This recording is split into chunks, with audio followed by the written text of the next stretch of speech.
Hey guys, Kathy Rankin here with your weekly soaps roundup. I hope you had a great football Sunday. You know, I was thinking the Super Bowl reminds me a lot of our soap operas because half the audience is always really thrilled with the outcome and half the audience is always really mad. And that seems to be what's happening with our plots these days. I see all the comments. So let's see what's happening on The Bold and the Beautiful. Well, as Steffy awaited the paternity test results, Brooke found out that Hope's husband had once again, yes, slept with his ex. Now, when Brooke called out Steffy, the mom-to-be somehow managed not to point out all the times that Brooke had wound up in the wrong bed. Well, Brooke is the last person who should be judging anyone. She's had more affairs than I can count on my fingers and toes.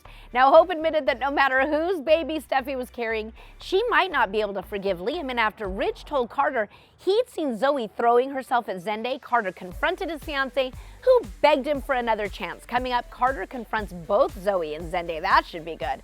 Now, over on Days of Our Lives, a paternity test. Yes, it's the theme of the week, you guys. Confirmed that Jack was Gwen's father. Jennifer's mother, Laura, revealed she was the one who had paid off Gwen's mother and kept Jack from finding out that Abigail had a secret sister. Now, Lani and Eli traced their kidnapped babies to Vivian Alamain, but it turned out she had no idea the babies were stolen. Ivan, who'd made it sound as if they were legally obtained, admitted he'd done it all to make up for the fact that he was the reason she hadn't been able to raise Jake and Stefan herself. Meanwhile, Susan Banks told Ben that Ciara was definitely alive, at least according to her psychic connection with the universe. Sounds perfectly reasonable, right? Now, at the same time, Ciara tried to escape from her glass cage, but failed. Of course she did. Coming up, Ciara tries getting a message to Ben. Over on General Hospital, Jax was forced to admit to Nina that Nell was her long-lost daughter, and he and Carly had known the truth for months. Now, determined to find out if he was Chase's brother or son, Finn secretly planned to do a DNA test. At this point, I'm thinking we all should have purchased stock in a paternity testing company. How many tests can we handle floating around out there? Anyways, Anna began connecting the dots between Dante, Dr. Obrecht, and Franco and realized it all led back to her pseudo-son Peter and the secrets he'd been keeping. Coming up, Nina turns to Jordan for answers.